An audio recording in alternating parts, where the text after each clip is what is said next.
Boa tarde a todos. Todos conseguem me ouvir? Eu estou ouvindo bem.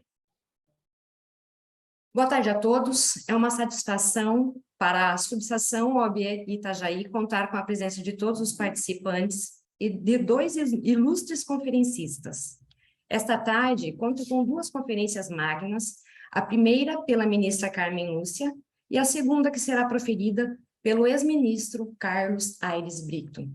Este terceiro encontro é parte do projeto capitaneado pela Comissão de Direito Constitucional da subseção OAB Itajaí, em conjunto com a Escola Superior de Advocacia de Santa Catarina, Grupo de Investigação sobre Cultura de Paz e Democracia do Ratio Legis, Centro de Investigação e Desenvolvimento em Ciências Jurídicas da Universidade Autônoma de Lisboa e Centro de Investigação Baiano sobre Direito, Educação e Políticas Públicas, vinculado ao PPGD da UniFG, na Bahia. Convido o presidente da Comissão de Direito Constitucional da subseção OAB Itajaí, Dr. Ávila Júnior, a fazer uso da palavra. Saúdo a excelentíssima ministra Carmen Lúcia, o excelentíssimo professor Carlos Aires Brito, nossos conferencistas, doutora Ana Paula Cousani, presidente da subseção OAB Itajaí, excelentíssimos colegas, participantes do grupo de trabalho, advogados e acadêmicos aqui presentes, boa tarde. Registro que é uma grande felicidade para a Comissão de Direito Constitucional da OAB de Itajaí as vossas presenças. Mais do que uma felicidade, é ver o acolhimento em um projeto minimamente desafiador em conjugar transmissão de conhecimento por estudiosos de excelência com estudos e desenvolvimento do futuro livro, em um grupo de trabalho formado por 42 brilhantes advogados. O projeto a que se somam os dois centros de investigação, um brasileiro e outro português, busca, sobretudo, dar concretude à missão estatutária da OAB de aprimoramento e fortalecimento da advocacia. Excelências, quando se aprimora e fortalece a advocacia, se faz também o aprimoramento e o fortalecimento do Estado Democrático de Direito. Isso porque o advogado é essencial à administração da justiça. A ideia do projeto, estudar o direito fundamental à paz, passa pontualmente pelas evocações que o preâmbulo da Constituição Federal de 1988 nos traz. Preâmbulo que tantas vezes, mesmo sendo essencial, a boa compreensão do direito constitucional é esquecida. Mas quando nós falamos em direito fundamental à paz e sem qualquer avanço, pretensão de avanço conceitual, é certo que isso nos remete à dignidade da pessoa humana, à vida digna, pois sem paz ninguém vive dignamente. Há dois grandes vertedouros desse direito, a força normativa da Constituição e outro inerente ao humanismo, consistente na necessidade de ações afirmativas, principalmente de países de constitucionalismo tardio ou que não têm uma postura constitucional forte, como o nosso caso do Brasil. Eu extraio, entre muitos outros acórdons, dois brilhantes acórdons dos conferencistas que peço venham para dois trechos pequenos. Do ministro Carlos Aires Brito, o recurso em mandado de segurança 26071, em que ele diz: nunca é demasiado lembrar que o preâmbulo da Constituição de 1988 erige a igualdade e a justiça, entre outros, como valores supremos de uma sociedade fraterna, pluralista e sem preconceitos, sendo certo que reparar ou compensar os fatores de desigualdade factual com medidas de superioridade jurídica é política de ação afirmativa que se inscreve justamente nos quadros da sociedade fraterna que a nossa Carta Republicana idealiza, a partir de suas disposições preambulares. Da ministra Carmen Lúcia, na ação de descumprimento de preceito fundamental 548. Constituição não é proposta, não é sugestão, não é conselho, não é aviso, é lei e fundamental. Quer dizer, aquela que estrutura e garante o direito das pessoas, de cada um e de todos. Se nós, cidadãos, fizéssemos desses dois trechos, desses pequenos dois trechos, nossos dia a dia, eu tenho a certeza de que teríamos muito mais paz.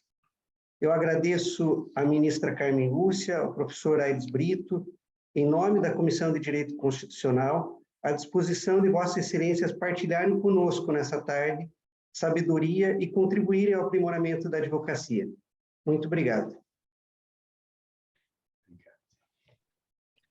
Convido a presidente da OAB Subseção Itajaí, doutora Ana Paula Cousani, a fazer o uso da palavra. Boa tarde a todos os presentes. Saudações especiais à ministra Carmen Lúcia e ao professor Carlos Aires Brito. Muito nos honra termos um terceiro encontro de Direito Constitucional, Estudos quanto ao Direito Fundamental à Paz.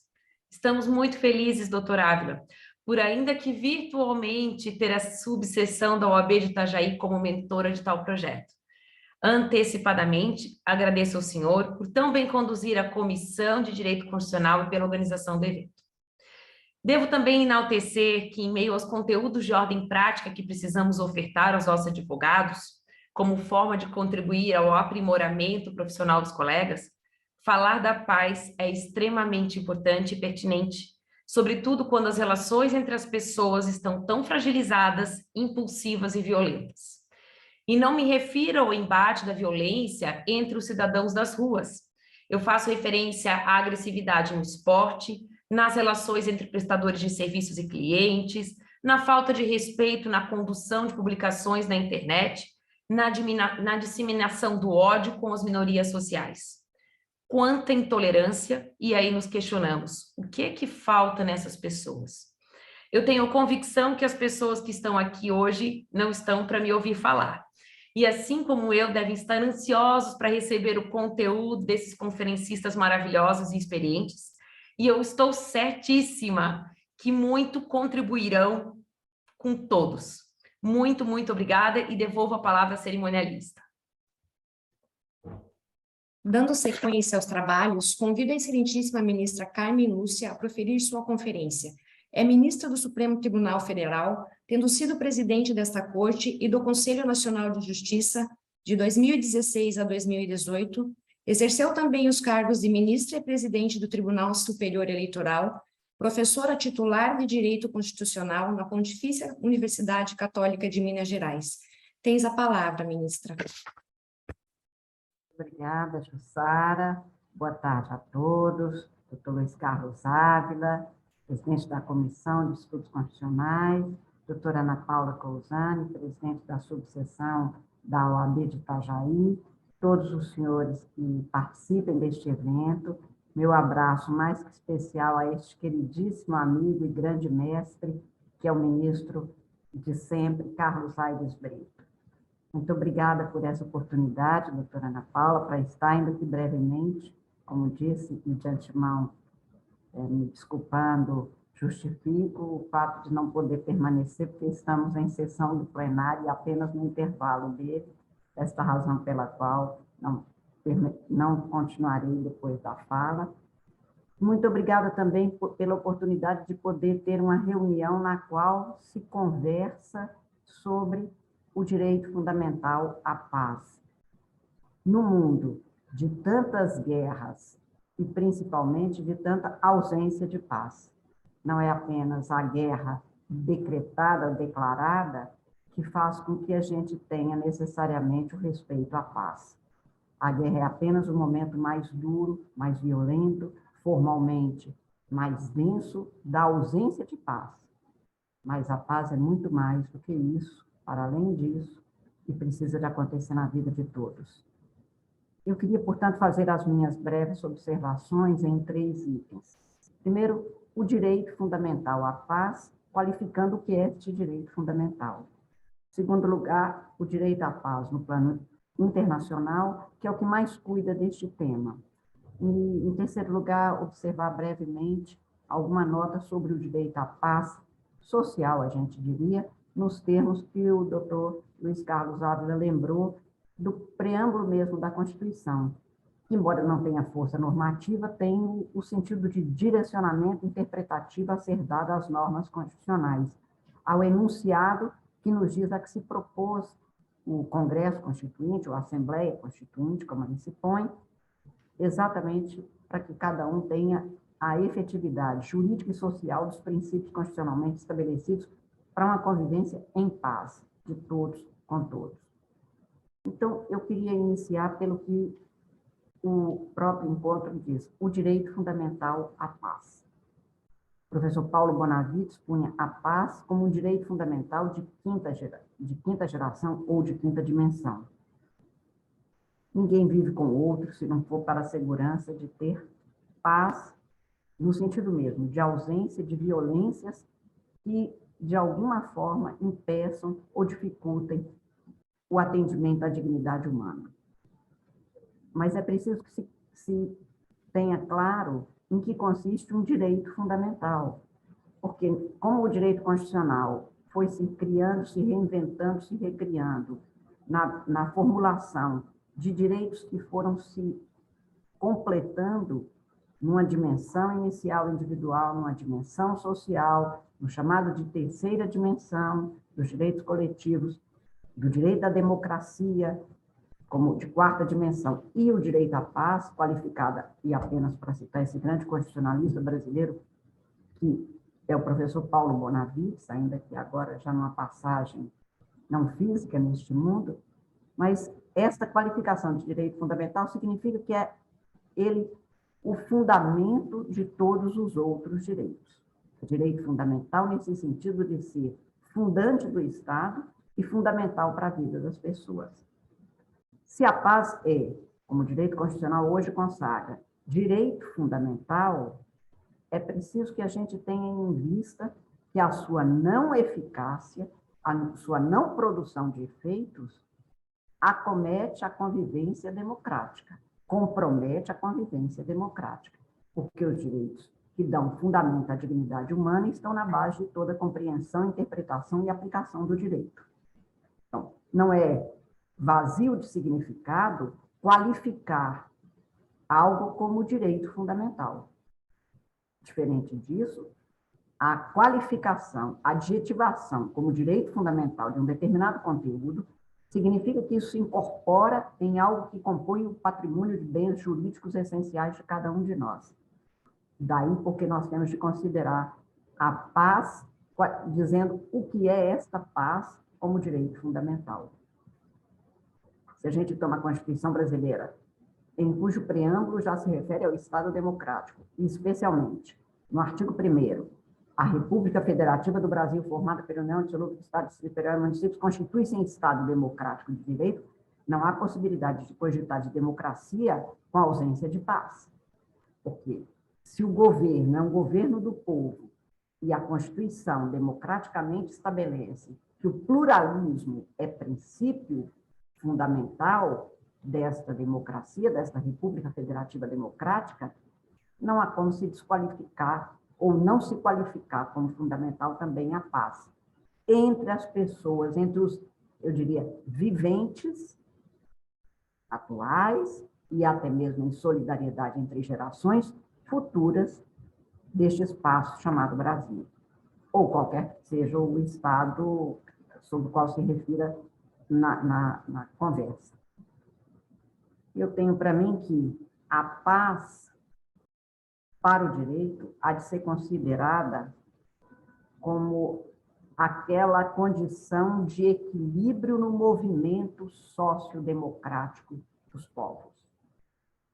Não se quer a quietude, que pode ser imposta pela força, não se quer o silêncio, porque democracia faz barulho, porque nós somos seres que unimos ao outro, nos comunicamos exatamente pela fala, pela palavra, porque acho que é do ser humano a busca de ser feliz, e os titãs têm toda a razão, a gente não quer só comida, a gente quer comida, diversão e arte.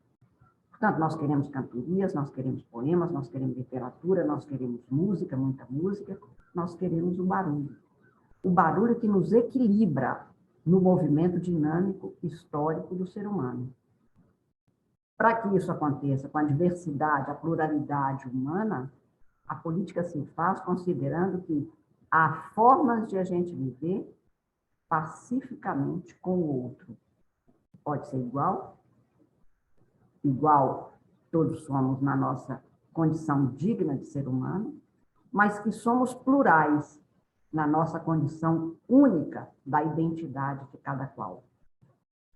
Neste sentido, portanto, a Constituição apenas se refere expressamente à paz social, sem defini-la, porque não é papel da Constituição, no artigo 136, ao estabelecer que, para restabelecer em locais determinados e por períodos definidos, o presidente da República pode decretar até um estado nas quais as normas necessárias se imponham para restabelecer esta condição. Porém, antes disso, muito antes dessa organização normativa e das competências dos agentes públicos, especialmente o presidente da República, é preciso considerar primeiro, a jurisdição é prestada para que se tenha paz, para que o conflito se resolva, conflito individual, conflito coletivo, se resolva segundo normas pré-estabelecidas, normas jurídicas pré-estabelecidas, por um órgão imparcial, por um juiz que não é parte naquele conflito. Porque não se pode imaginar que, por uma desavença entre duas pessoas, se leve a uma situação de conflito que pode gerar violência, que é a ausência de paz. Quando eu criei o movimento que hoje está institucionalizado da campanha da Justiça pela Paz em Casa, houve duas condições, que são movimentos que o Poder Judiciário faz em 3 semanas do ano para dar preferência e celeridade a julgamentos nos casos de violência doméstica, especialmente contra a mulher e as crianças. Quando eu reuni com os 27 presidentes de tribunais de justiça, propondo a campanha da Justiça pela Paz em Casa, eu dizia, a violência ou a paz não acaba nos umbrais da porta de casa. Uma mulher violentada, o filho que vê a mãe sendo violentada, que seja vítima de lesão ou do feminicídio, é alguém que pode repetir essa figura de violência para além dos degraus da porta de casa. E quem é do interior, quem já morou no interior, sabe bem que essa condição de violência, de conflito, se espalha na comunidade. A mãe de uma mulher que tenha sido assassinada, que tenha sido, de alguma forma, violentada pelo companheiro, pelo namorado, pelo marido, pelo filho, pelo pai, nunca vai ser amiga da família daquele que causou mal à sua filha. E é preciso, por isso, que a jurisdição, pelo menos, se preste de maneira rápida, para dar o exemplo da paz e para não manter a violência como a regra à qual a sociedade e o Estado juiz não dá resposta. Quando eu propus a campanha da Justiça pela Paz em Casa, um grupo de juristas, da advocacia, do Ministério Público mesmo, vieram dizer que não gostariam que o nome da campanha fosse esse, e queriam que tivesse a palavra violência, para ver bem que qualquer tipo de lesão provocada a uma mulher ou a uma criança é uma violência. Eu dizia, violência chama violência. Eu espero que a paz chame a paz. Na forma que eu estou propondo, que eu vou levar em efeito, a campanha da Justiça pela Paz. Não é para combate à violência, porque na expressão combate à violência eu tenho o combate, que é luta, e a violência, que é agressão. Eu não quero que isso continue numa sociedade na qual eu vivo e que os que vierem depois de mim venham a viver. A compreensão, portanto, da paz como base da democracia está na ordem constitucional brasileira. Por isso, a palavra do professor Paulo Bonavides, no sentido exatamente de que é um direito fundamental. Nós vivemos em sociedade porque nós acreditamos que a paz pode se realizar e que nós podemos viver com o outro que pensa diferente, que age diferente, que se veste diferente, que tem hábitos e preferências diferentes, sem que isso transgrida qualquer direito meu. Até porque diferente não é inimigo, nem adversário. Diferente é apenas uma pessoa que pensa outra coisa, e que pode até me convencer de que eu é que estou errado, ou pode fortalecer o que eu penso, eu continuar reafirmando o que estava como sendo a ideia predominante para mim. Por isso, a Constituição brasileira, no artigo 1º, estabelece que a democracia tem como fundamentos, no inciso 5, o pluralismo político. É do plural e no plural, e porque vivemos junto com os outros, que nós precisamos de buscar a paz. Mas parece que se a paz é uma busca permanente desde sempre, a guerra é um estado que Hobbes explicou, que nós todos achamos que estava errado, mas os marcos civilizatórios que nós fizemos para buscar a paz ainda não se deram a concretização. Por isso é que, como a violência é a negação da paz, a Constituição também estabeleceu que, no seu artigo 3º, há de se constituir como objetivo fundamental da República construir uma sociedade livre, justa e solidária. E aqui passo, portanto, a fazer uma referência que a construção da sociedade é obrigação de todos nós. Dar efetividade social à Constituição é obrigação de todos os cidadãos. De nós, agentes públicos, de nós, servidores públicos, é uma obrigação funcional. Claro que nós não deixamos de ser cidadãos antes de sermos servidores públicos, mas é todo cidadão que constrói a sociedade justa e solidária. A solidariedade é a possibilidade que se dá para que a gente torne efetiva a paz social. E o artigo 4º também da Constituição enaltece o que é a busca dessa Constituição, que no plano nas relações internacionais tem como princípio, no inciso 6º, a defesa da paz. E aqui a defesa da paz entre Estados, entre os grupos sociais, mas é uma projeção no plano internacional da busca da paz e a defesa da paz que a Constituição põe como fundamento, para que todo mundo, então, tenha condições de ver respeitado, de ter respeitado a dignidade humana. No plano internacional, nós temos os instrumentos de direito internacional, que, no caso brasileiro, são obrigatórios, porque a defesa da paz é princípio que rege o Estado brasileiro, independente de qual governo, qual tendência, qual opção que se faz na sociedade. O que ela não pode é optar pela violência, porque seria o retorno e a quebra de um marco civilizatório, que é a não barbárie, que é a superação da barbárie e da violência. A despeito disso, a doutora Ana Paula já antecipou, estamos num momento em que nós vemos muita violência, muita intolerância. O não tolerar, para mim, é quase um passo do não confiar. Porque em quem a gente confia, mesmo sendo diferente da gente, a gente respeita e, por isso mesmo, não pratica nem aceita a violência do outro. A ausência de paz na sociedade gera desconfiança e abre as portas para a intolerância, e aí sim nós temos o fenômeno da violência que agride quem é o alvo imediato, mas que agride todas as conquistas de direitos humanos, todas as conquistas civilizatórias que nós já tivemos até aqui.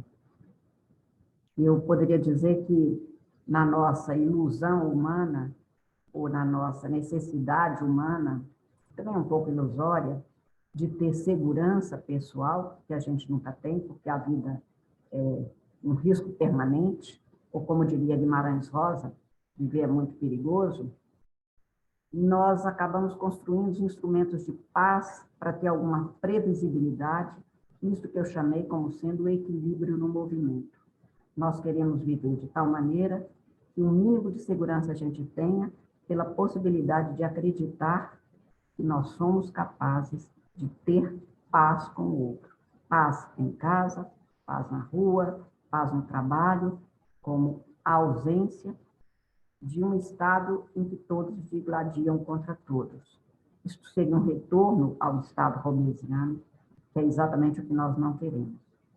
Eu terminaria dizendo que a minha satisfação de poder saber de um encontro, de uma reunião como essa, é que eu listei, há pouco tempo, as palavras que os advogados e nós, juízes, usamos com frequência, porque o direito é um instrumento que o ser humano concebeu para superar o estado de violência e resolver os seus conflitos e as suas diferenças entre os homens, de tal maneira que seja apenas um processo, cuja finalidade vem com a aplicação do direito que há de prevalecer naquele caso e a vitória do espaço democrático, porque quem ganha é a sociedade com a solução de um conflito pessoal, interpessoal, que poderia gerar violência entre vizinhos, entre casais, entre empregados e empregadores, enfim, entre grupos sociais, ou nos grupos sociais.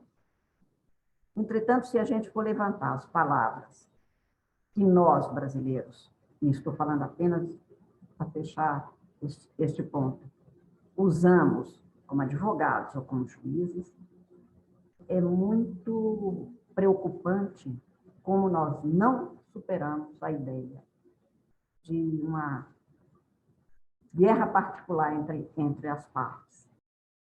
Nós dizemos que a solução, e fico apenas no que é mais utilizado aqui no Supremo, a decisão guerreada, a decisão combatida, o acórdão vergastado. Eu dizia outro dia a um assessor, o ministro Carlos Brito, se ele sabia o que era, um que foi até de Vossa Excelência antes de ser meu assessor, se ele sabia o que era vergastar. Porque é de uma violência isso. A decisão do juiz vergastada. Nós falamos que as partes adversas são adversários, que a paridade de armas, que a luta das partes, eu elenquei 38 palavras comumente utilizadas, com as quais eu deparo em petições de recursos, em 2 dias, que tem palavras que são decorrentes da guerra ou de lutas. O que significa que nós temos que pensar se até na linguagem nós estamos realmente buscando a paz.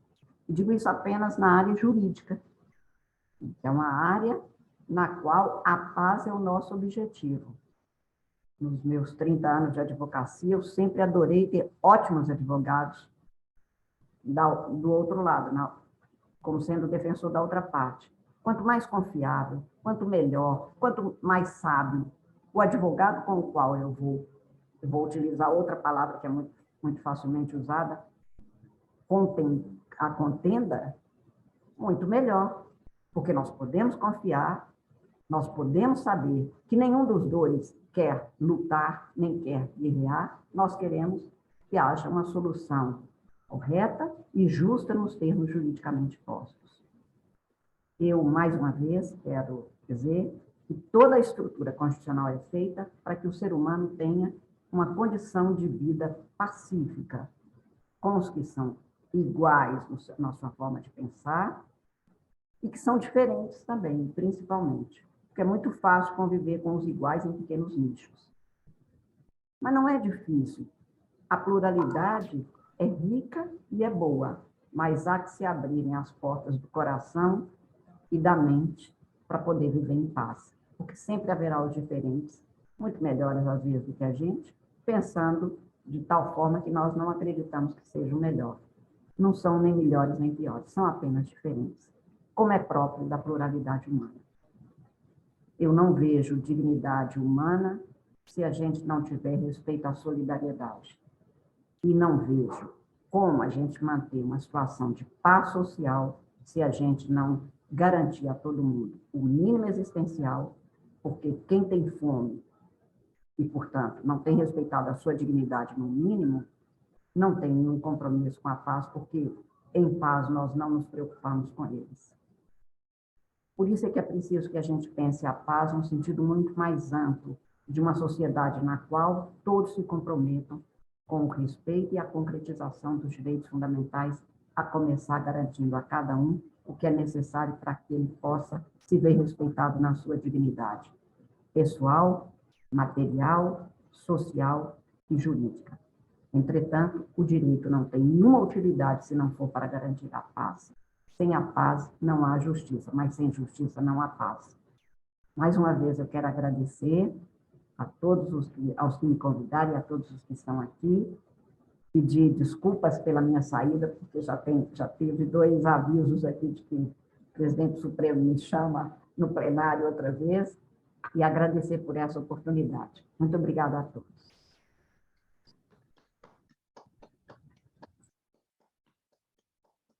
Bom,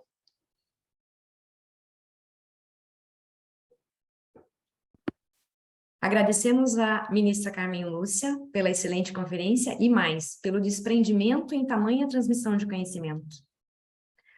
Convido o excelentíssimo ex-ministro e professor Carlos Aires Brito a proferir sua conferência. Advogado, foi ministro do Supremo Tribunal Federal de 2003 a 2012, tendo sido presidente daquela corte e do Conselho Nacional de Justiça em 2012, é professor nos cursos de mestrado e doutorado do UniCeub e presidente do Centro Brasileiro de Estudos Constitucionais dessa instituição. Tens a palavra, professor. obrigado, Jussara. Meus cumprimentos a você, logo de início. Meus cumprimentos também, com igual respeito e admiração, a ministra Carmen Lúcia, que nos contemplou, nos brindou, ainda uma vez, com uma conferência exponencial sobre esse tema da paz, tema fundamental da paz como categoria social genérica e da paz como categoria jurídica especificamente, que é o tema também da minha exposição.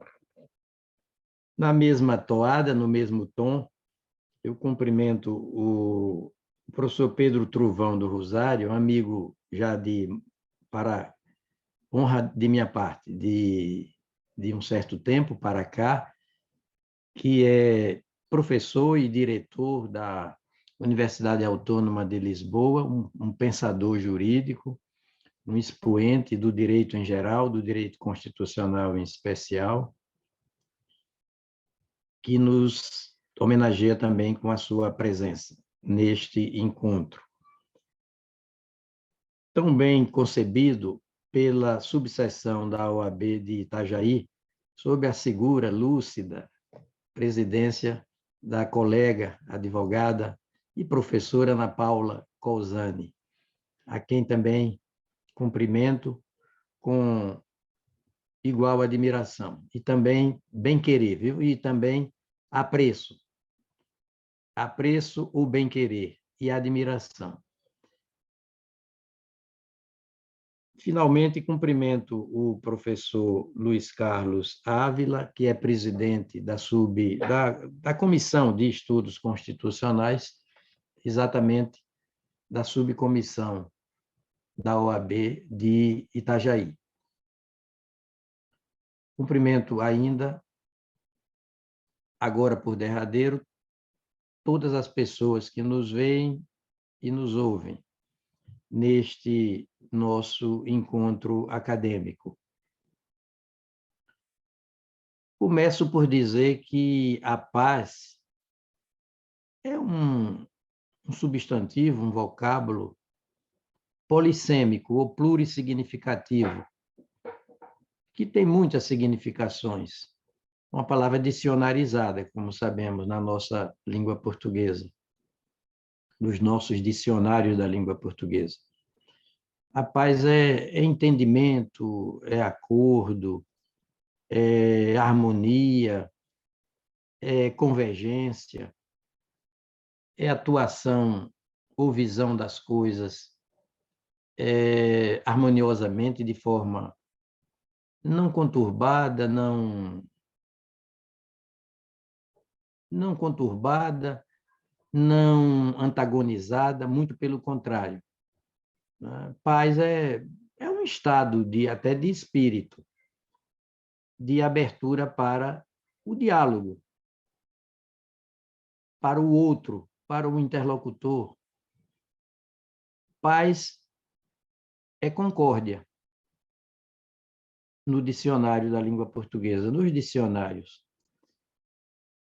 Para além de categoria dicionarizada, de vocábulo corrente, que faz parte do nosso cotidiano existencial, a paz é uma categoria jurídica, é uma figura de direito, é um instituto jurídico, ora por explicitude, ora por implicitude, notadamente na Constituição brasileira. Eu sou um constitucionalista e tenho já esse essa vertente, essa pegada, esse jeito de ver os temas da vida pelo prisma inicial, pelo menos, da Constituição. É sabido, ressabido, que a Constituição é a lei das leis, né? É a lei fundamental de um povo soberano. No nosso caso, lei que, na sua redação originária, não foi elaborada, redigida, não foi redigida, não foi promulgada também pelo Estado brasileiro, mas sim pela nação brasileira. Nação como categoria intertemporal, uma espécie de elo, de vínculo entre, na perspectiva de um mesmo povo soberano, entre ancestralidade, coetaneidade e posteridade. A nação é anterior ao Estado, é exterior ao Estado, e é politicamente e juridicamente superior ao Estado. O Estado é criatura da Constituição originária. No nosso caso, Constituição de 1988, 5 de outubro de 1988. O Estado brasileiro é criatura da Constituição. A Constituição é criatura de quem? Dela, nação. Nação brasileira. Se temos muitas pessoas estatais, municípios, Distrito Federal, cada um dos Estados-membros do Brasil, União Federal como pessoa federada central, e a própria República Federativa do Brasil como pessoa jurídica total, temos uma só nação. Isso ajuda muito a ordenar o pensamento de todos nós.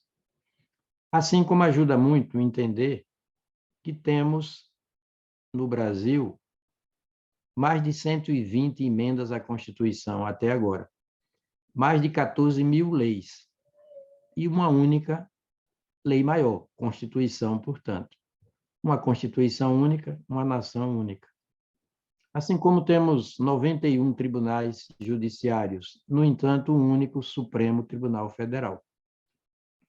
É a trajetória da tríplice unidade, uma espécie de unidade trina ou de trindade una, nação, Constituição, Supremo Tribunal Federal. Por isso que sempre que posso, faço da Constituição a base normativa dos meus juízos pretensamente técnicos, da própria técnica jurídica. É a única lei que não tem número, não é a Constituição. Todas as leis têm número, todas as emendas constitucionais têm número. A Constituição não tem número, é número único. A nação é número único, o Supremo é número único. Assim como cada um de nós é número único. Cada um de nós é parte de um todo e é um todo à parte. É parte de algo e é um algo à parte. É uma gota no oceano e é o oceano numa gota. Me permitam ainda uma vez a metáfora. Cada um de nós bem pode rodar na palma da mão o peão do universo. Se a gente não consegue rodar na palma da própria mão o peão do universo, o problema não é do universo, é nosso. E a paz, retomo ao substantivo singular, feminino, a paz é mencionada 10 vezes no texto constitucional, 10 vezes. Em verdade, 11 vezes se considerarmos a justiça de paz. Isso por explicitude. E N vezes por implicitude. Ali no preâmbulo mesmo, que a ministra Carmen Lúcia, com toda a precisão que lhe é própria, peculiar, conceituou como um direcionamento interpretativo de toda a Constituição, no preâmbulo, eu chamo de ementa. O preâmbulo é uma ementa. Toda lei tem sua ementa, sua sinopse, sua síntese. da matéria central contida no diploma jurídico, assim introduzido, prefaciado por ela. Todo preâmbulo é uma ementa. E no preâmbulo da Constituição brasileira, se fala de sociedade fraterna, pluralista e sem preconceitos, comprometida tanto na ordem interna quanto externa, com a solução pacífica das controvérsias. Olha a paz aí. Solução não belicosa, não beligerante, não violenta, não imposta de cima para baixo, porém consensualizada, fruto de acordo, de entendimento, de concórdia, de harmonia.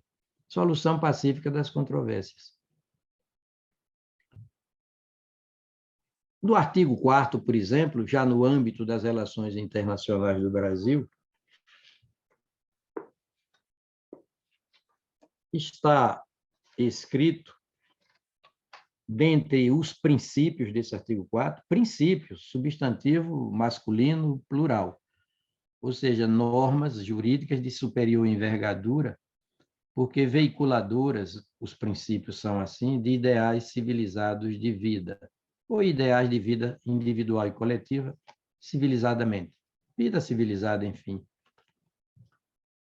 Está escrito no artigo 4º, inciso de número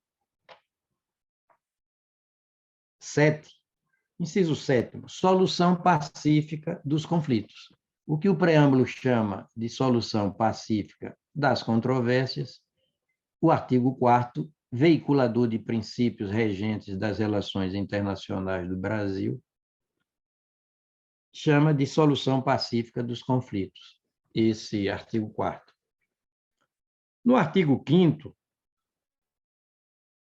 já no círculo, no espectro dos direitos e garantias fundamentais de cada um de nós, artigo 5º, número 15, está também escrito, com todas as letras, o seguinte: é livre a locomoção no território nacional, em tempo de paz. Paz aqui, no sentido de antônimo de guerra, de beligerância entre estados soberanos. E por aí vai. A paz é mencionada em diversas passagens da Constituição, como categoria jurídica, portanto, e como ideal de vida civilizada. Daí porque tratada no corpo de dispositivos da Constituição, as explícitas, as expressas, como princípio. O artigo 4º faz parte do título 1º da nossa lei maior, da nossa lei fundamental, cujo nome também é conhecido e é autoexplicativo, dos princípios fundamentais. O artigo 5º, 15, dos direitos e garantias fundamentais. O artigo 4º, número 7, inciso 7º, dos princípios fundamentais. Princípios fundamentais porque fundam, né? Plasmam,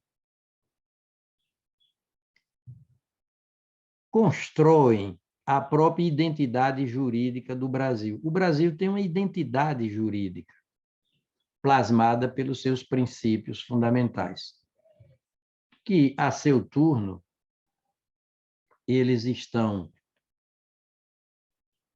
nos incisos de 1 a 5º do artigo 1º dela, Constituição, com o nome de fundamentos. Os princípios fundamentais são chamados de fundamentos, fundantes da identidade jurídica do país, fundantes. Uma estrela feérica, estrela de 5 pontas, esses fundamentos. Princípios que são fundamentos da República Federativa Democrática do Brasil. E eu me permito citá-los, também de memória. Soberania, cidadania, dignidade da pessoa humana, valores sociais do trabalho e da livre iniciativa, pluralismo político. No artigo 3º, esses princípios fundamentais são chamados de objetivos fundamentais. Para o quê? Parametrizar, né, o entendimento, a compreensão, a interpretação de todos os demais princípios da Constituição. No artigo 1º, nós temos 4 pontos cardeais, que são objetivos fundamentais. Também vou dizer de memória: construir uma sociedade livre, justa e solidária. Volto a dizer, viu? Os princípios veiculam eles para o direito, ideais de vida civilizada. Os princípios estão para o direito, assim como os valores estão para a filosofia. Pense nos 4 valores clássicos da filosofia grega: bondade, não é? Beleza, justiça, verdade. Bondade, verdade, justiça, beleza. E esses 4 pontos cardeais são: construir uma sociedade livre, justa e solidária, garantir o desenvolvimento nacional, erradicar a pobreza e a marginalização, assim como reduzir distâncias sociais e regionais. Finalmente, promover o bem de todos. Como é que se promove o bem de todos? Sem preconceito de cor, de idade, de sexo, de raça, de origem geográfica, social, ou qualquer outra forma de discriminação. Esse bem de todos, sem preconceitos, corresponde a um estado de paz, de equilíbrio, de concórdia, de bem-estar coletivo. Volto a dizer, a paz é um substantivo feminino, singular, plurissignificativo ou polissêmico.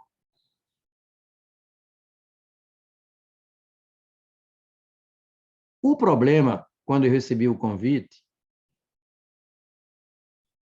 foi dizer para mim mesmo, perguntar a mim mesmo: existe um direito fundamental à paz?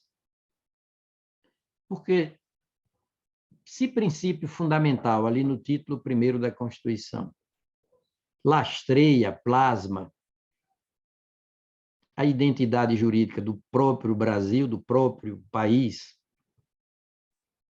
são princípios fundantes dessa identidade jurídica. No título 2º dos Direitos e Garantias Fundamentais, eles são chamados de direitos e garantias fundamentais porque plasmam, fundam, constroem a personalidade jurídica de cada um de nós, de cada indivíduo, de cada brasileiro e de cada estrangeiro residente no país, segundo a dicção do artigo 5º, cabeça dela, Constituição. Existe um direito à paz? A todo direito corresponde um dever, não é? Alheio. O Estado tem o dever de instaurar entre nós, territorialmente, no concerto internacional, e entre as pessoas naturais, que são os brasileiros e estrangeiros residentes no país. O Estado tem esse dever de implantar e garantir uma situação, uma ambiência, um estado de paz. Fiquei em dúvida. E ainda estou em dúvida. É como a felicidade, não existe o direito à felicidade. O que existe?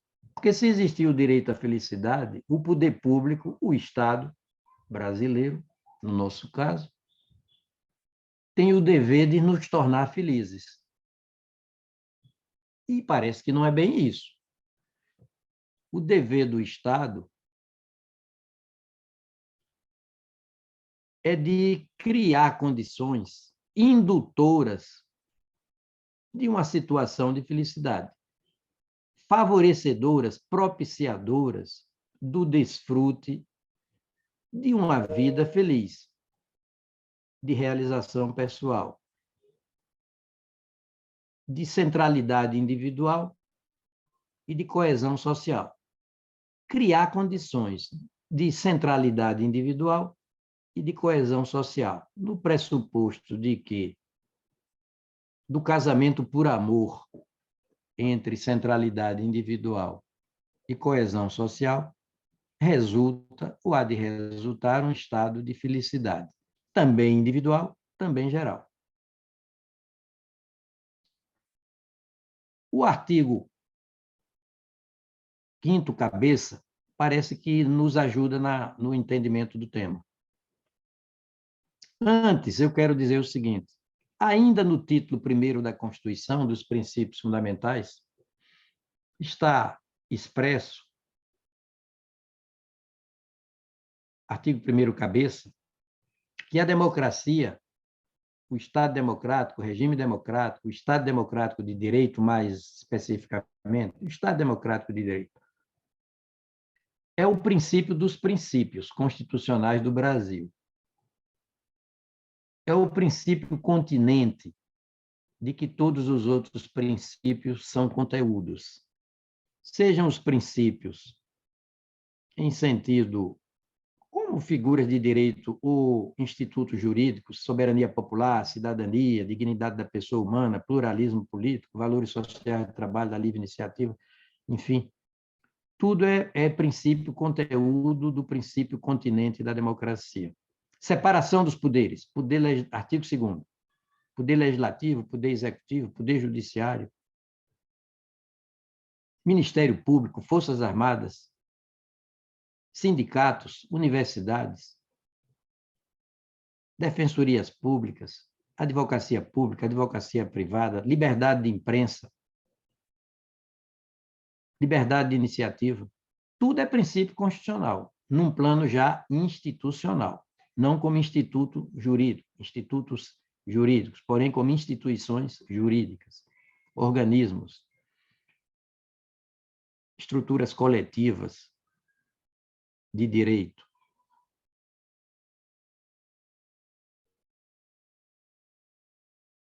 E os conteúdos não podem se rebelar contra o continente, não é? Estão a serviço, tudo está a serviço da democracia.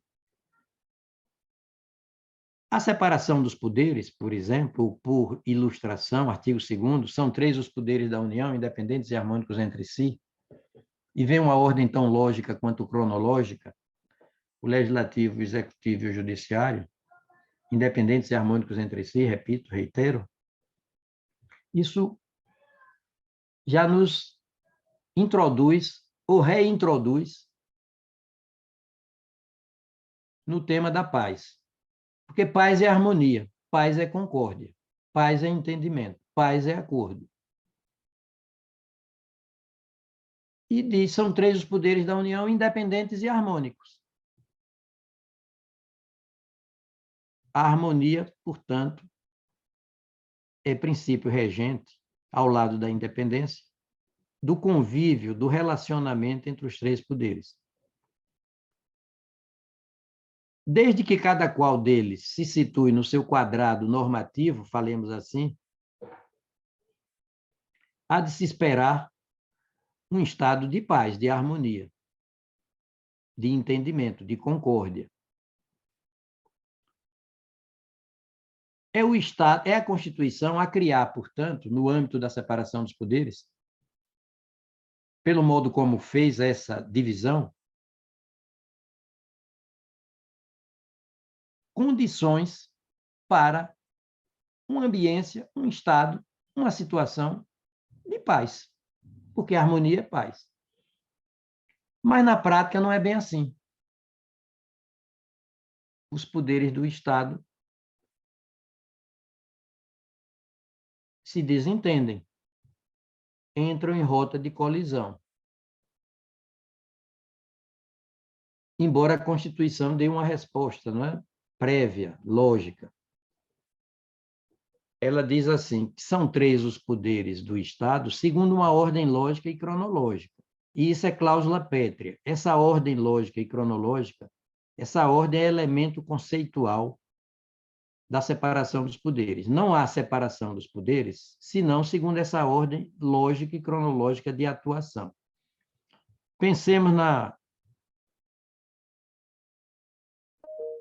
Pensemos na configuração, no modo de ser de um rio. O rio tem nascente, corrente e foz. A nascente, no caso dos poderes, é o legislativo. Diz a Constituição, no artigo 5º, número 2. Ninguém será obrigado a fazer ou deixar de fazer alguma coisa, senão em virtude de lei. Tudo começa com a lei, logo abaixo da Constituição. Prossegue com o executivo, que é chamado de executivo por gravitar na órbita da execução das leis. Elabora decretos e regulamentos para a fiel execução das leis, expede medidas provisórias com força de lei, sanciona projetos de lei, veta projetos de lei, toma iniciativa privativa de certas leis. É por isso que é chamado de executivo. É a corrente do rio. O legislativo é a nascente, o executivo é a corrente. Mas é preciso que haja um poder exterior aos outros dois e funcionalmente posterior aos outros dois para dizer se o legislativo legislou de acordo com a Constituição, um poder tão independente politicamente quanto os outros dois. Não se trata de superioridade, não. Não há nenhum poder superior ao outro, mas cada qual no seu quadrado normativo, segundo uma ordem lógica e cronológica de atuação. E é preciso que esse poder externo, exterior e posterior aos outros dois é preciso que ele diga se o executivo gravitou na órbita da execução das leis, com fidedignidade. Inclusive da lei maior também, da lei fundamental, que é a Constituição. Só pode ser o judiciário. Qualquer lugar do mundo civilizado é assim. Isso é cláusula pétrea. E isso é um fator de harmonia e, portanto, de paz. A Constituição, com esse esquema da separação dos poderes, segundo uma ordem lógica e cronológica,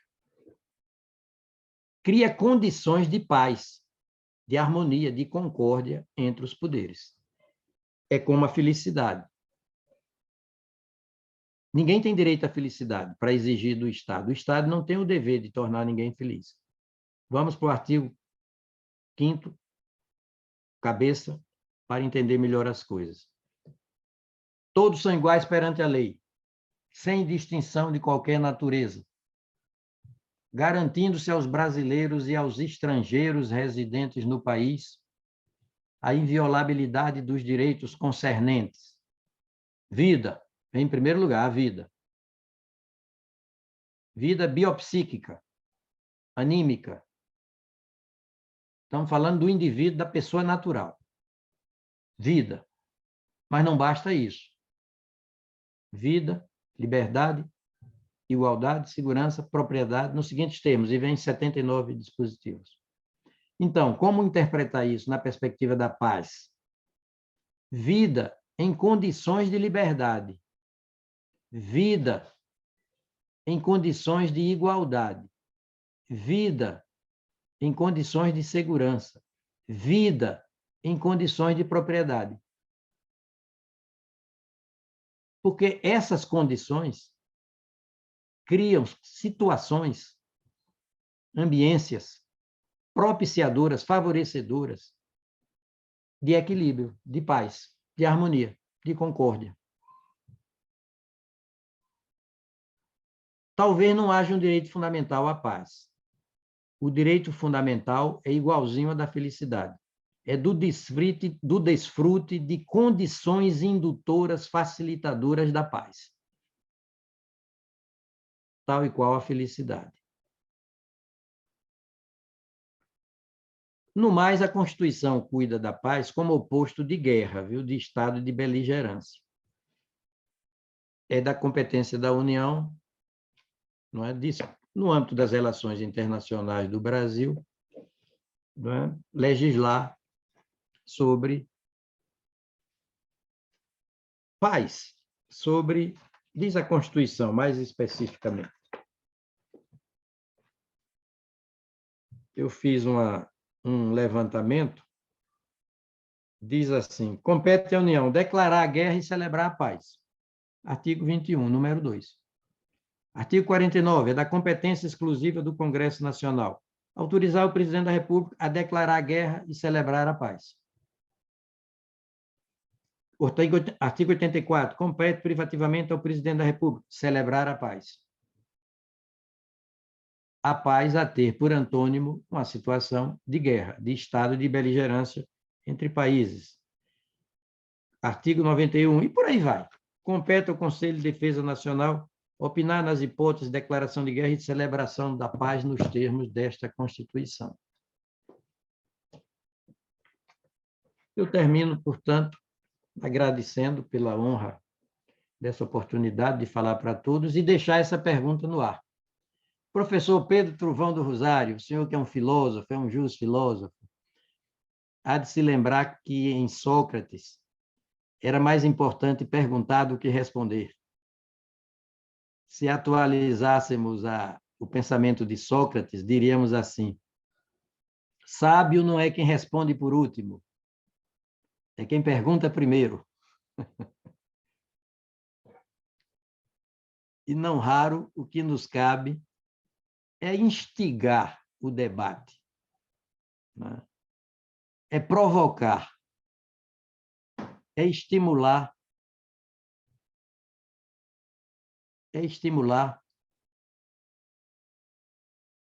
digamos assim, a abertura do coração e das coordenadas mentais para o enfrentamento dos desafios do cotidiano.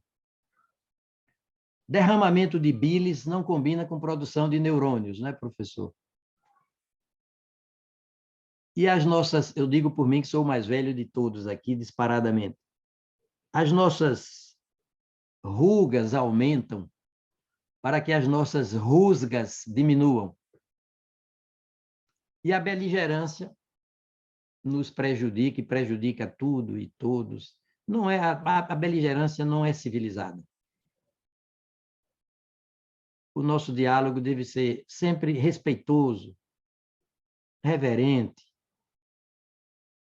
na perspectiva, se possível, de um consenso. Se não, de um dissenso, segundo o devido processo legal. Seja o devido processo legal administrativo, seja o devido processo legal judiciário. Ninguém indo na jugular do outro.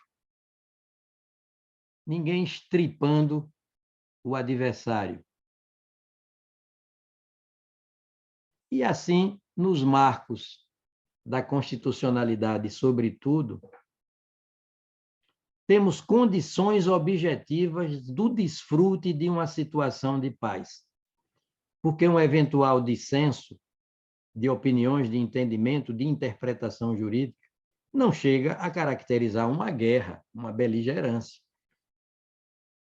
O judiciário fala por último, professor Pedro Truvão, e eu também me lembro de Hans Kelsen, né, que também é do seu amplo conhecimento. Hans Kelsen dizendo: os dissensos, as contendas, as controvérsias não podem se perder no infinito, não podem resvalar para o interminável. Há de haver um ponto terminal. E esse ponto terminal é o Poder Judiciário. Nascente, corrente e embocadura de um mesmo rio. E o rio procura sua foz e a encontra. Por que o rio encontra a sua foz? Porque ele corre centrado entre margens opostas, tese e antítese. E o rio corre centrado em busca de sua foz. Muito obrigado a todos. Agradecemos ao professor Carlos Aires Brito por ter nos proporcionado esta riqueza de informações para nosso conhecimento. E eu tenho aqui, professor Carlos, uma pergunta com uma resposta. A pergunta é a seguinte: como sabemos, a paz constitui-se internamente em instituto possível nos Estados organizados. Entretanto, para a própria sobrevivência da espécie, resta insolúvel, utópica, a paz entre as nações no mundo. O que o ministro acha de uma reflexão sobre uma atualização da República Mundial, Immanuel Kant pergunta do senhor Helmut Wiesbeck. E ele corrobora com a seguinte questão: em relação a essa República Mundial, eu dirijo meu foco para a implementação de um efetivo tribunal internacional sem implicar a anulação das constituições de cada Estado. Tal tribunal ocupar-se-ia das questões entre os Estados nesse contexto. Os Estados só teriam armamento para a ordem interna, armas para impor as decisões desse tribunal internacional e ficariam totalmente sob sua administração. Bem, vivemos uma era de internetização da vida, né? De comunicação online, digital, informatizada, tão instantânea quanto planetária.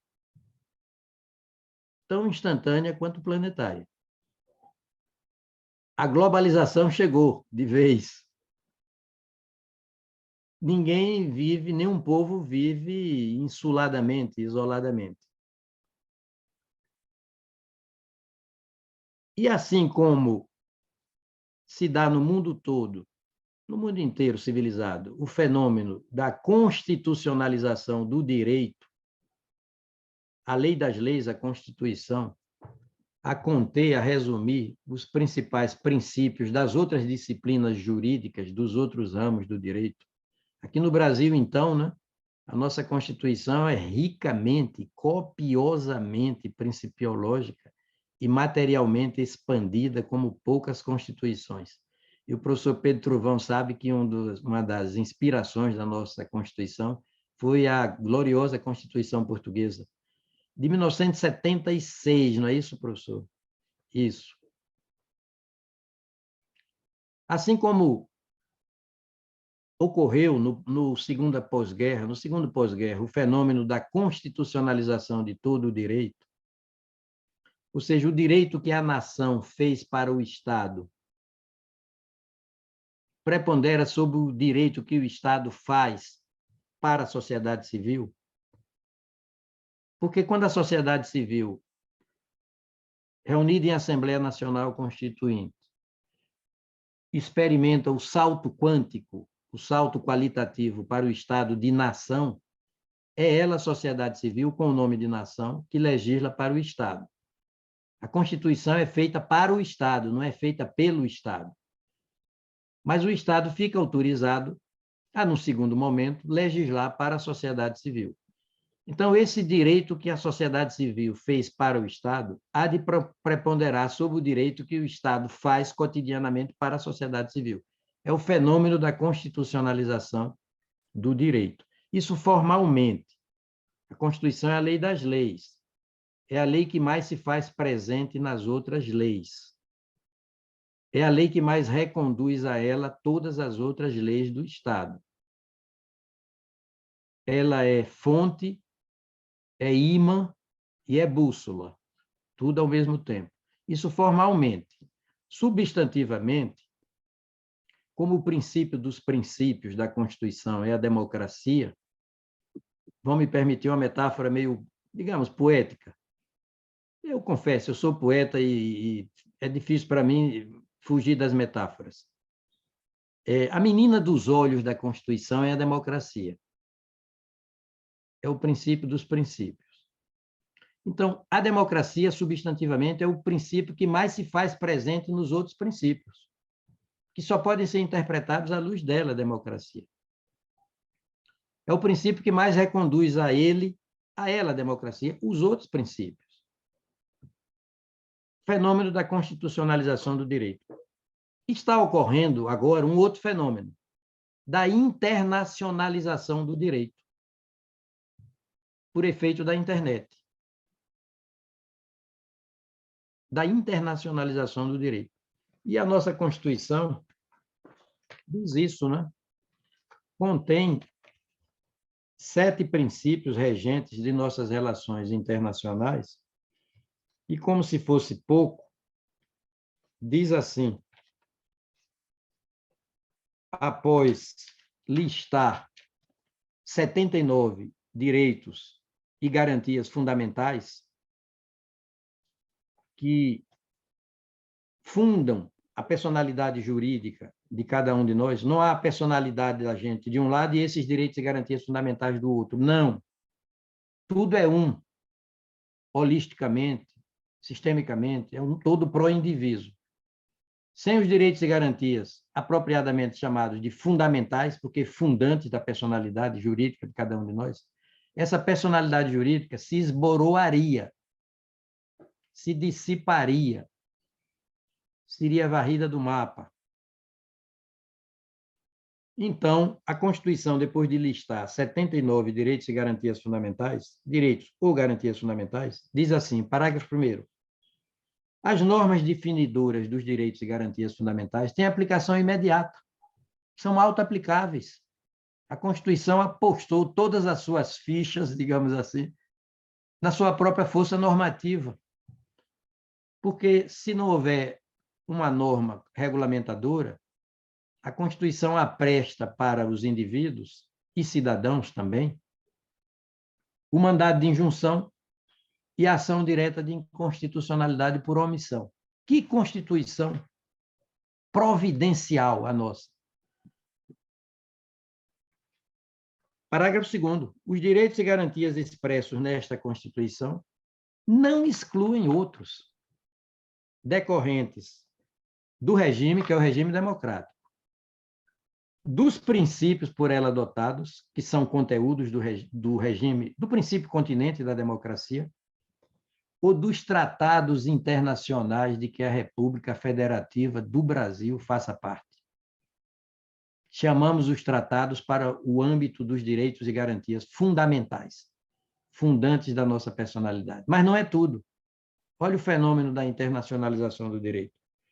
Parágrafo 3º. Os tratados e convenções internacionais sobre direitos humanos que forem aprovados em cada casa do Congresso Nacional em 2 turnos, por 3/5 dos votos dos respectivos membros, serão equivalentes às emendas constitucionais.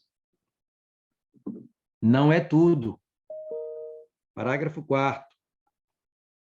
O Brasil se submete à jurisdição do Tribunal Penal Internacional, a cuja criação tenha manifestado adesão. Então, eu vejo, se a internet, como disse certa feita Humberto Eco, dá vez aos imbecis, de outra parte, ela dá vez aos democratas, aos filósofos, aos políticos, à sociedade civil mais comprometida com uma vida civilizada e estável em torno desse bem fundamental da paz, que é um bem, não é, teoricamente, de personalidade individual e de personalidade coletiva. O problema é saber se é um direito mesmo, no sentido da exigência. Não é? Que eu deixei uma pergunta no ar. Deixei a pergunta no ar. Olha, o tempo se vinga das coisas feitas sem a colaboração dele. Quem disse isso foi o justo filósofo português. Português não, uruguaio. Eduardo Culturi, estou aportuguesando a pronúncia. Se de um lado Victor Hugo disse assim: nada é tão irresistível quanto a força de uma ideia cujo tempo chegou. Convenhamos, a democracia. Se Einstein também disse: quando a mente humana se abre para uma nova ideia, mais arejada, impossível retornar ao tamanho inicial, democracia. Por outro lado, Eduardo Culturi, mais com os pés no chão, falou: o tempo se vinga das coisas feitas sem a colaboração dele. Democracia é processo. Não é instantaneidade. Não vence por nocaute. Vence por acúmulo de pontos. Quem vence por nocaute é ditadura. É como penso. Vamos investir na força normativa da nossa Constituição, fazer dela uma mesa redonda.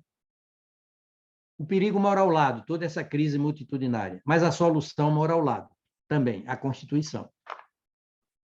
tem resposta de qualidade para tudo, tão objetivamente quanto legitimamente. Mesa redonda em torno da qual devemos nos reunir para, quem sabe, lavrar um segundo contrato social.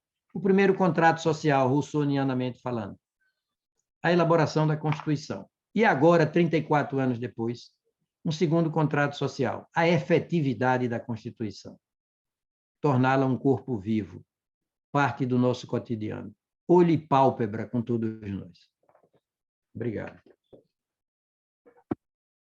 Temos mais uma pergunta, professor Carlos Aires Brito. O direito coletivo do trabalho tem como função essencial a de empreender a melhoria da condição social da classe trabalhadora. Essa é a razão substancial do direito do trabalho e certamente o motivo predominante da existência do ramo sindical e coletivo. Para que este ramo do direito seja funcional, deve criar padrões mais elevados do que os mínimos garantidos em lei. A prevalência do negociado sobre o legislado, conforme o julgamento do tema 1046, que chancela a negociação sobre a legislação desde que respeitados os direitos absolutamente indisponíveis, não daria margem à precarização das relações de trabalho, criando desarmonia entre os envolvidos? Se a Constituição for bem aplicada, não for subinterpretada e distorcida no plano da sua aplicabilidade, não há motivos para maiores preocupações. A gente pode conciliar as coisas. A Constituição diz, entre os fundamentos da nossa República Federativa Democrática, ela fala o seguinte: valores sociais do trabalho e da livre iniciativa. Inciso 4º do artigo 1º. Vai para o artigo 3º, já no âmbito dos objetivos fundamentais, inciso de número 3º, e, em alto e bom som, com todas as letras do alfabeto, diz o seguinte: justiça social, né? Que é um dos conteúdos mais eminentes da democracia. É princípio, a justiça social, conteúdo do princípio continente da democracia. Ali, dos princípios fundamentais. Estado Democrático de Direito. Artigo 3º, número 3. Erradicar a pobreza e a marginalização e reduzir distâncias sociais e regionais. Artigo 7º, cabeça, do âmbito dos direitos sociais. Diz artigo 7º, a Constituição garante aos trabalhadores urbanos e rurais, trabalhadores e trabalhadoras, é evidente, 34 explícitos direitos. Com o cuidado de dizer assim, além de outros que visem a melhoria, não é a pioria, me permito aí esse neologismo talvez exagerado, mas o neologismo existe, os neologismos existem porque o dicionário não basta, né? Além de outros que visem a melhoria de sua condição social. Artigo 170, cabeça, âmbito das relações entre empregados e empregadores, empresários e outros agentes do fenômeno produtivo. Artigo 170. É interpretar bem a Constituição. Interpretar a Constituição não apenas solteiramente, porém casadamente. Diz o artigo 170.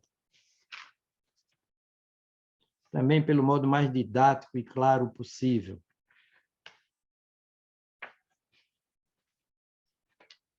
Paradigmaticamente. Nós somos um povo juridicamente primeiro-mundista, por efeito dessa Constituição nossa, tão democrática, tão civilizada e tão humanista. Diz, a ordem econômica, fundada na valorização do trabalho, não é na desvalorização. Ela só pode ser interpretada, na dúvida, aqui e ali, de modo a favorecer o trabalhador. Fundada na valorização do trabalho humano e na livre iniciativa. Tem por fim assegurar a todos existência digna. É existência materialmente digna. Estamos cuidando dos fenômenos da produção. Capital, trabalho, natureza, tecnologia. Existência materialmente digna. Sem um mínimo de bem-estar, não se pode sequer se vir a Deus. Santo Agostinho. Professor Pedro Trovão, José Saramago, obscena não é a pornografia, obscena é a fome. E ele mesmo disse, se tens um coração de pedra, bom proveito, o meu fizeram-no de carne, e ele sangra todo dia. E o arremate da Constituição. Conforme os ditames da justiça social. Conforme os ditames da justiça social. Justiça social é conteúdo da democracia. E os seguintes princípios. Função social da propriedade, número 3. E redução das desigualdades regionais e sociais. Enfim, o artigo 193, introdutório de todas as regras e princípios sobre a nossa ordem social, também para o mundo todo ouvir e aplaudir, e, se possível, repetir, porque é intrinsecamente meritório, diz o artigo 193, a ordem social, ou seja, toda a ordem social, toda a ordem, tem como base o primado do trabalho,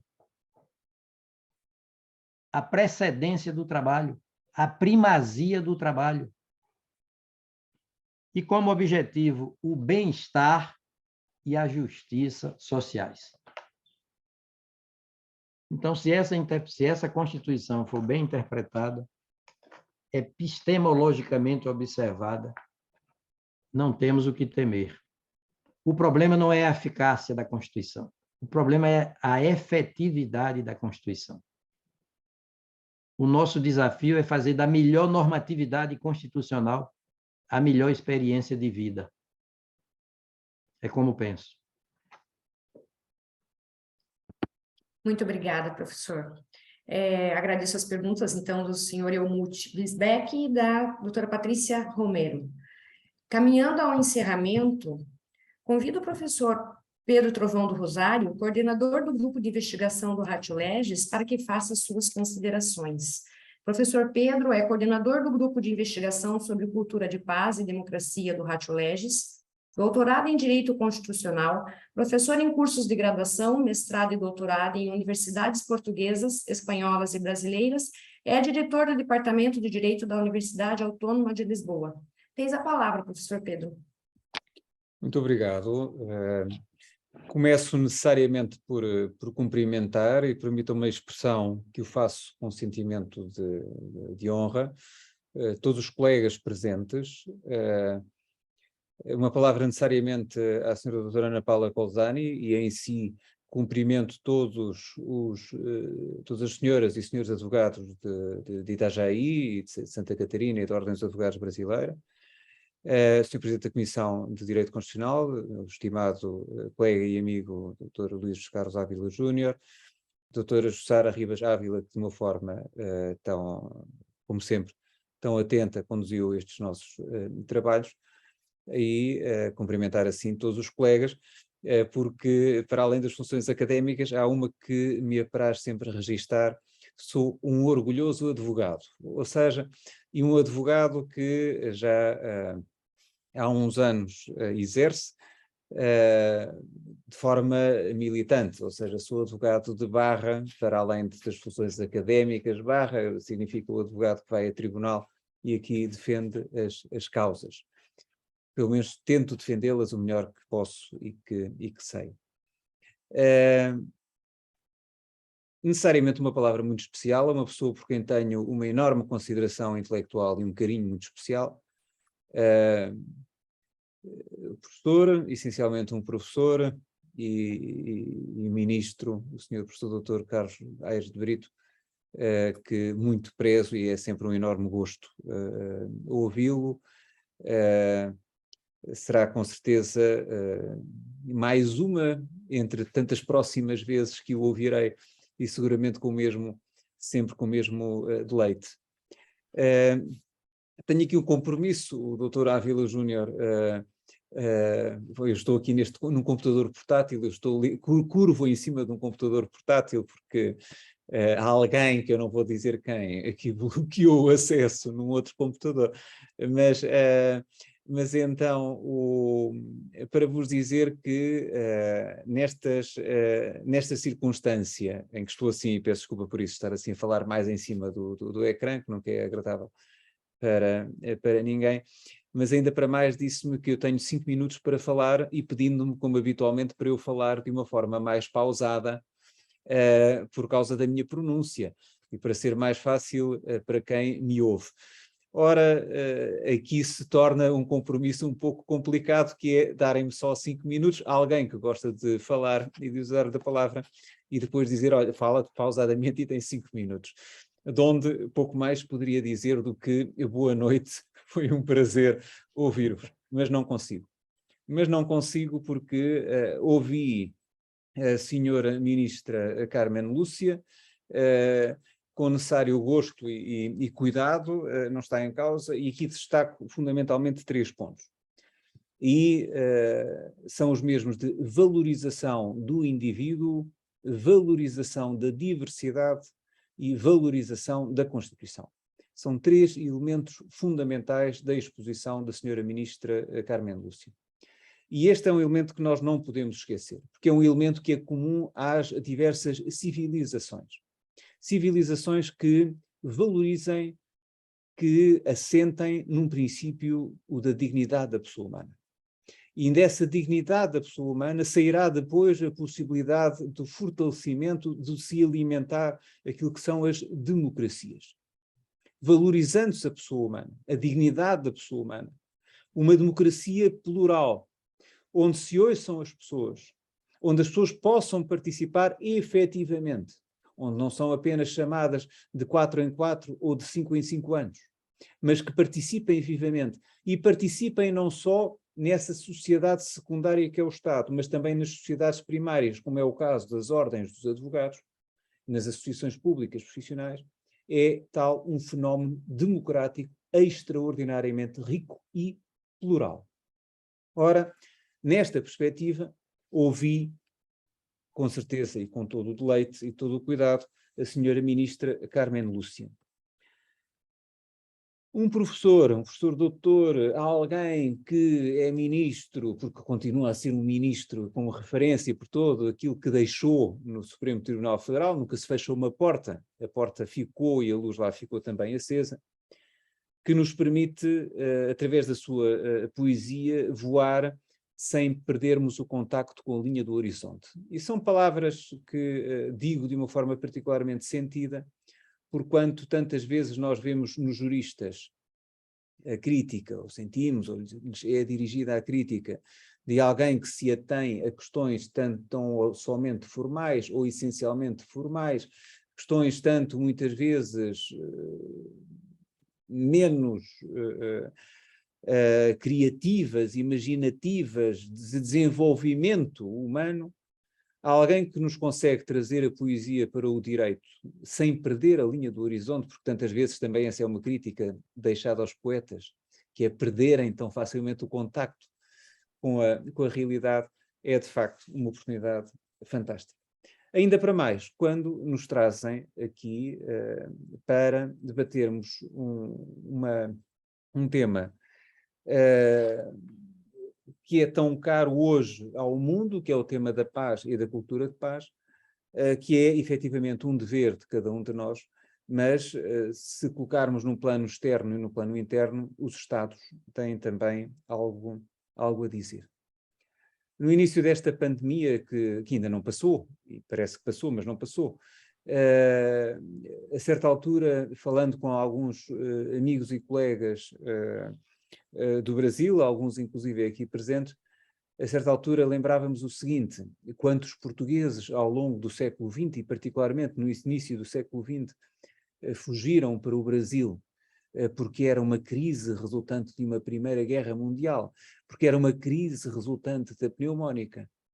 E depois tantos brasileiros também fugiram para Portugal. Eram guerras, eram crises económicas, eram lutas intestinas, eram tantos problemas, e fugiam para Portugal. E com esses amigos e colegas, a certa altura, perguntávamos-nos sobre o seguinte: e agora? Para onde é que vamos fugir?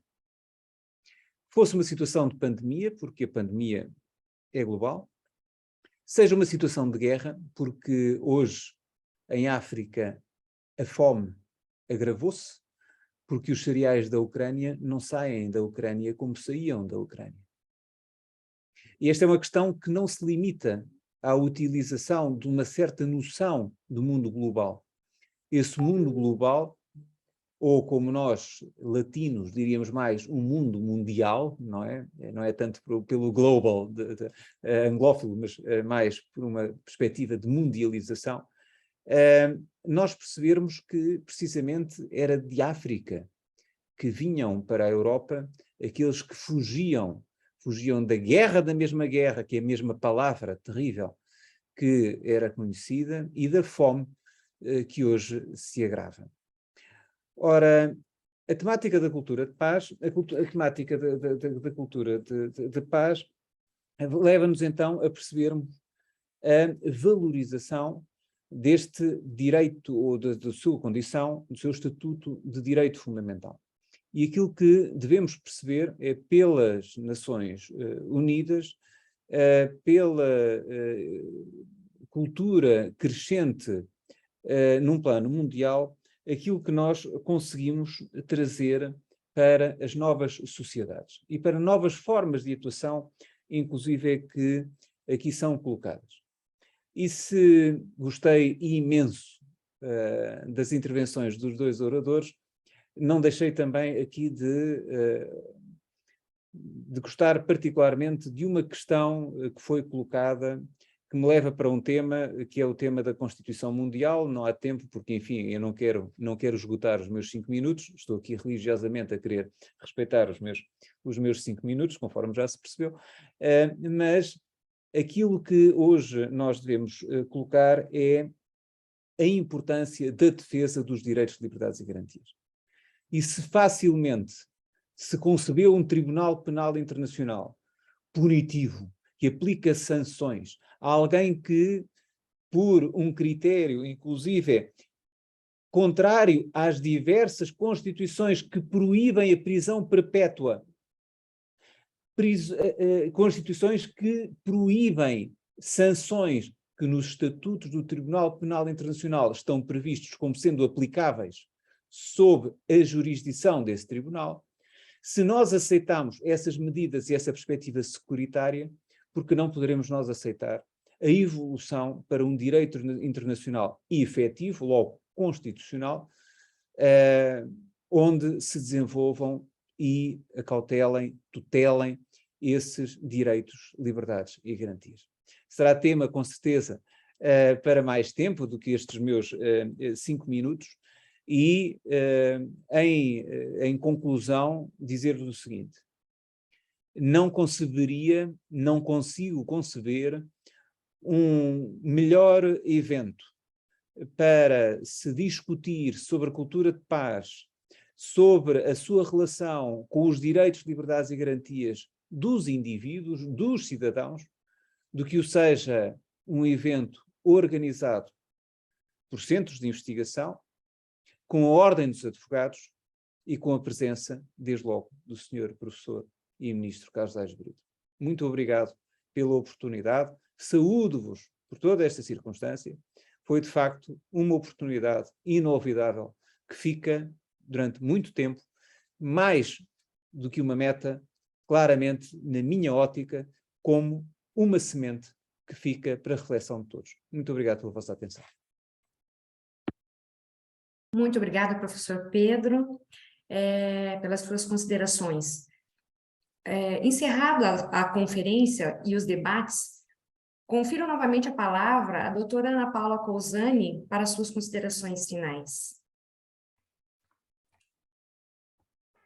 Fico até sem palavras agora, diante de tudo que já foi falado, né? Mas, por fim, eu entendo que nós precisamos aplicar o direito fundamental à paz, precisamos humanizar as nossas relações.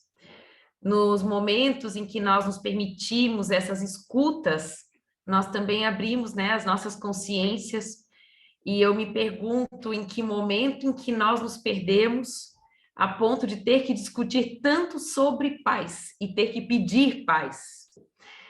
Exercer a tolerância faz parte desse crescimento e nós também temos que falar sobre a tolerância quando se fala de paz.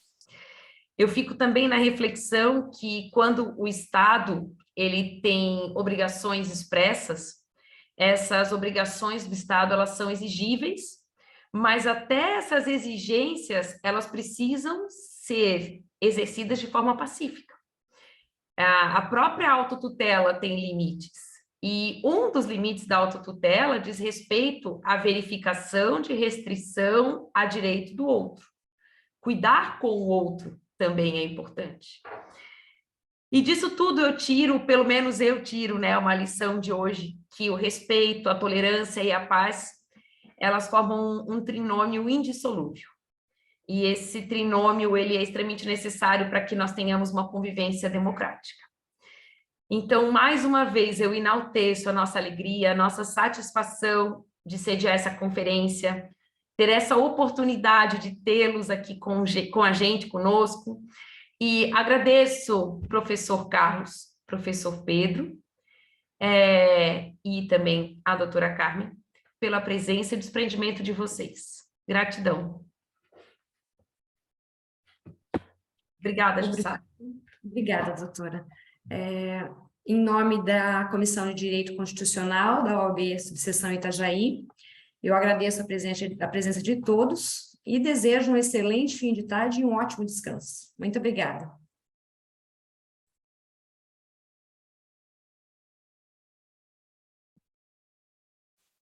Professor Pedro, professor Aires Brito, obrigado mais uma vez. De minha parte, eu que agradeço. Fantástico. Até breve, com muita saúde. Até breve. Muito bem. Repito, até breve, com muita saúde. Disse bem, doutor Pedro. Obrigado. Eu vou desconectar, então, aqui. Muito bem. Muito bem. Doutora Ana Paula, até logo. Doutora Jussara.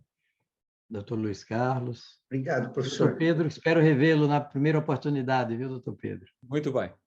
Muito bem. Combinado. Até breve.